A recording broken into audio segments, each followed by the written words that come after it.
Hi! Today I have a card I'm going to show you, and it's a new stamp set. It's To a Wild Rose.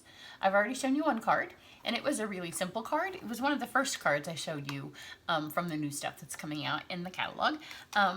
This one is also a simple card, but I have kind of a funny camera angle today because I'm going to show you how to use your dies with the Stamparatus. You may have seen the live version that I did, and on that one the stuff was already set up in the Stamparatus, and some people get, I know the feeling because I don't use the punch boards very often because they scare me, and some people feel that way about the Stamparatus, especially when it comes to using the dies, because they don't know how to start. So they see, you know, some of us go and do the actual stamping with it, and they're like, yeah, but I don't know how you got to that part. So my camera's kind of funny, and when I get to the stamping, I will move it down so you can see it a little bit better. But I want you to see how I get it set up, because if you can't set it up, then obviously you can't do it. And the reason that you want to do it, there's a couple reasons. Stampin' Up!, you may have heard, is making their own dies now, and our dies are a little bit more flexible. They don't hurt, because the other ones, like the pokey ones, I have really thin skin, and they would poke me and they hurt. These don't do that. But the other thing is they line up really snug next to our images, and there's not a lot of spare space. And you know, sometimes when you're rolling it through the Big Shot, they squish just a little bit. If they squish just a little bit, they're gonna slice into your image. So you could use washi tape. But this is another one of those, we've all used them. And you know, in the past, sometimes Stampin' Up! Had the little tab on top of your stamp when it was a 3-step, and every time you lined that little tab up. These don't have that. So the first time I stamped with the stamps, right now I just have them all stuck on one of my blocks. But you know, you stamped with the first one, and then you went with the second one, and you stamped, like you went around and around and around and around, and you're thinking, eventually I'm going to line it up. And you felt like you went like 4 or 5 times around before you finally lined it up. And then you went to the third piece, and again, around and around and around and around.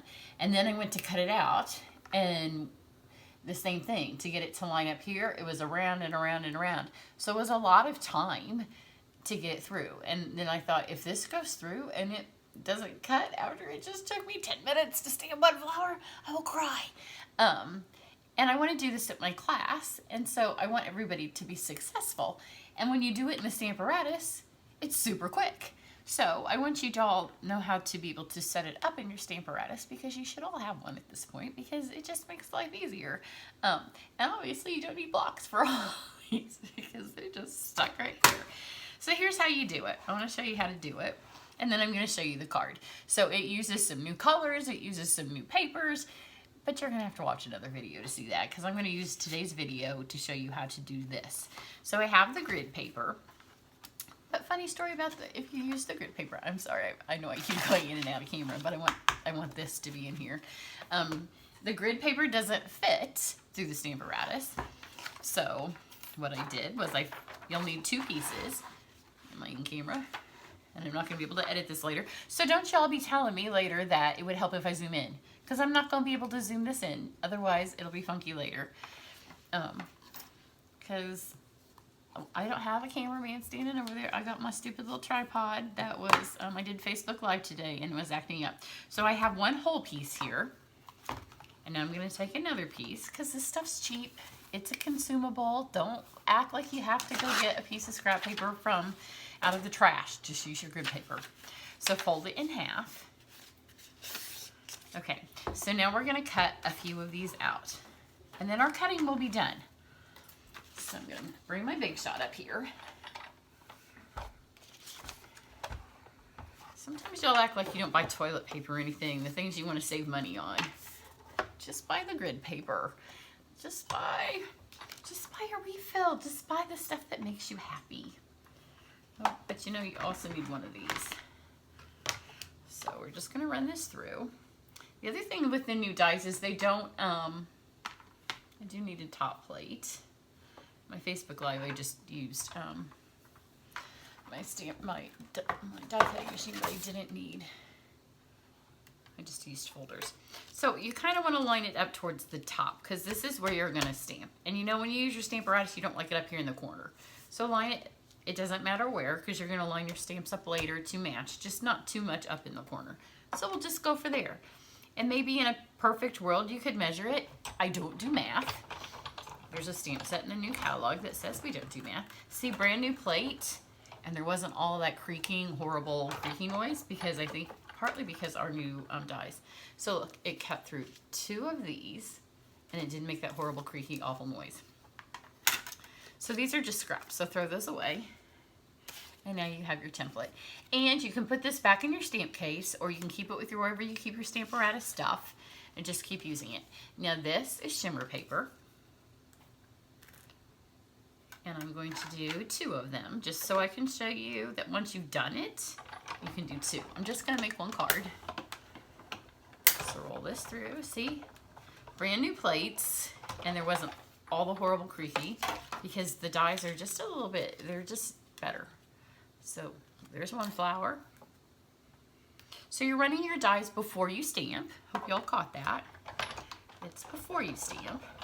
And it's just 1, so that you don't have to worry about it moving. You don't have to worry about washi tape. You don't have to have your stamp and, you know, position and position and position and move this thing around, hoping that you can get it lined back up, because your Stamparatus is going to do the lining.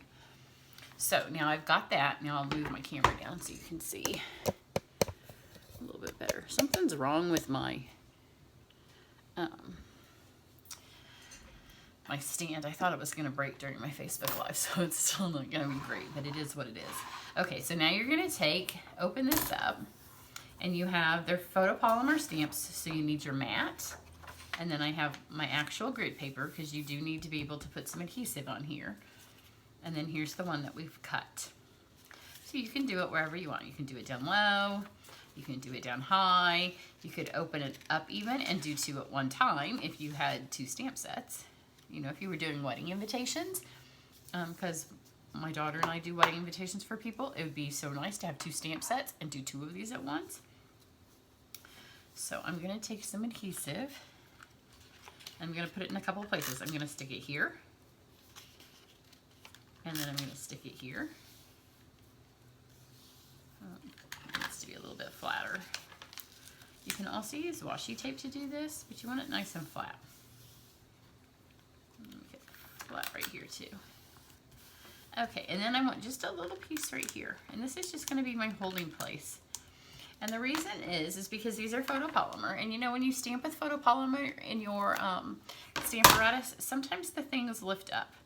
So here you're going to see what I mean about the spinny. You know, when you go to line these up, but now it's a puzzle, so they fit back in. So here's one. Put that on here, and here's where they lift up. Slide something in here so it doesn't lift up. Maybe. If it does, it doesn't really matter. I'll just put it all back because I've got it all lined up in the corner. That's why you want to go for the corner. Okay, so there's that one. Now I'll put a new plate in over here. And then we'll do, it doesn't matter what order you do your stamping.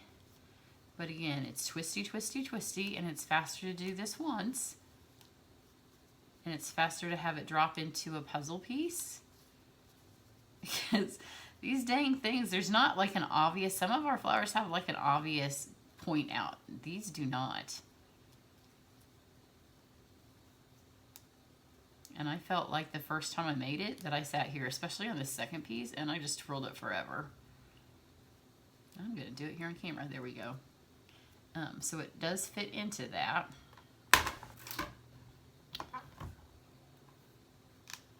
So pick this one up. Put that on there. Flip it around. You get your 3rd image. And then I don't need that plate anymore. And if you're stamping these without the Stamparatus, every time you go to line after your first stamp time, you're going to do this, the lining up. and the spinny, spinny, spinny. And it's not a puzzle piece, because with these, it fits right down in there. So you can see it's fit right down inside there. Grab that.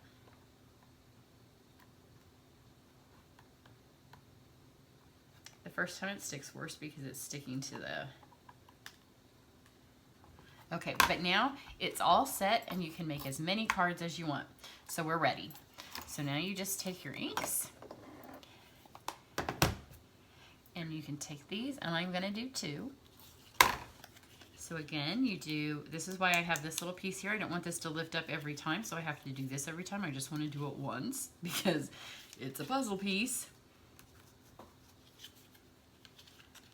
So you slide it around. Is this it? Just when you think it's just, there's no obvious little...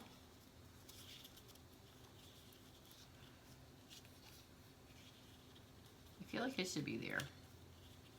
There we go. When you get it, it's like, that's so obvious, how did I not get it? So then press it down so it holds that tiny little piece of snail, because you know, if the back's not going to rip or anything. So I have 3 colors. First I have Blushing Bride. My colors are inspired from the designer series paper that I'm using for this project. I'm going to leave these open over here because I'm going to do 2. So Blushing Bride.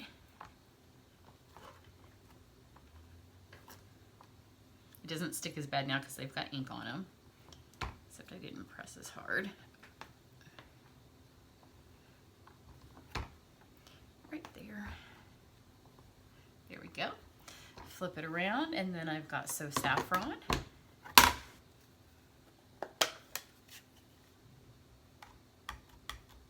I meant to grab a tissue because now I'm going to get my hands dirty. Or I can just use my scissors and get my scissors dirty and wipe those off in a second. Or a piece of scrap. I should grab that if I can reach it. I'll use these. The little things I just threw in my trash. So there's the second piece. It's kind of a distinctive set. This time I'm not going to switch it because the next time I'll just do the So Saffron first. And this is Crushed Curry. And this one, I always do the one that's the one with the lines where I can press it. The other 2 don't matter as much because they're... So there you go. It's all perfect. It's done. The Big Shot part's already finished. So you just lift this one out. I could get my take your pick tool, but you know, we're those people that own a million tools and then you use what's convenient as opposed to what's the real tool. So there's one. So now let's stick this back in here. And see, if you were doing this with stamps, you're lining that up every time. Now you're just lining it up once. So let's go So Saffron.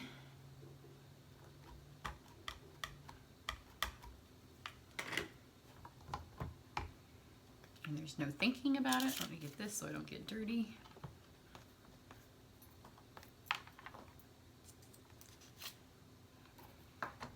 It's pretty like that, isn't it?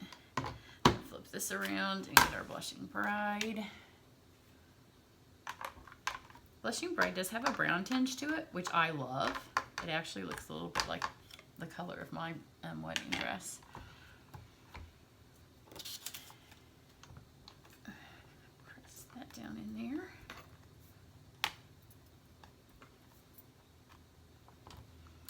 It's all pretty. And now we'll get the Crushed Curry. So you can see now that you've already had to do the Big Shot and not have to worry about lining it up. You don't take your paper over there and try to worry about getting it right because now it's done. So you could keep flying these through, and now that your pattern's set up, if you're doing it at camp or you're doing it at a workshop or you're doing multiples for your own project, that's already all set up. So there's no more trying to get every stamp lined up, and our stamping's done. And I'll just work to finish the card with the one I already have out. Stamping's done. I'm going to use I call it the Moonlight Monet paper. And one of our new purples. It's called Purple Posy. This was more a technique just for you to see that. Blueberry Bushel. Where's my piece of paper? Perhaps I didn't bring it over. Thought I did. Let me have to stand up and go get it. Actually, I wasn't going to finish the card for you anyways. I was just going to show you what I did because this was mainly what I was showing you how to do. So you've got this piece here. I took shimmer paint and I painted over the top because I was trying to match it to this piece of paper. And you can see that has some white in it. So take your shimmer white paint over the top, and that will fill in some of the white to get it to match more. And then you have all of these other pretty papers that match the blueberry, and there's some greens on the back. So this one, I cut some leaves out. The set comes with some really pretty dyes. So I took this dye here and I ran it through. So when you're all said and done, you have this. This ribbon is carrying over. So it's a funky combination of colors. You can see that. So it kind of looks like moonlight, but there are flowers in it. I just call it my outer space card because we were kind of stir crazy by the time we were getting to the end of our projects. But do try your Stamparatus. Don't be afraid of it. Getting set up. If you have questions, message me on this on here or on Facebook. I'm happy to help you to figure out how to set it up. Once you master the setup of it, it makes the card so much easier to do because this set is a lot of fun, but the twisty, not a lot of fun. So take the hard out of it and make it a lot of fun to do. So I hope you like it. I will put pictures of this closer up, and I did use the subtle embossing folder. I put everything through the subtle. So every last piece of cardstock, the leaves, the flowers, both background pieces, all of it's been through the subtle. So I'll try to capture that in the thing. But I really wanted to show you how to use the Stamparatus on this one. So that's what I have for you today. Lovely set. It's not the set that goes with this paper. It's a different floral essence. It goes with the Perennial essence paper. And this is one of the $1 million sets. So, but I hope you enjoy that, and I hope you give it a try. Have a nice day. Bye.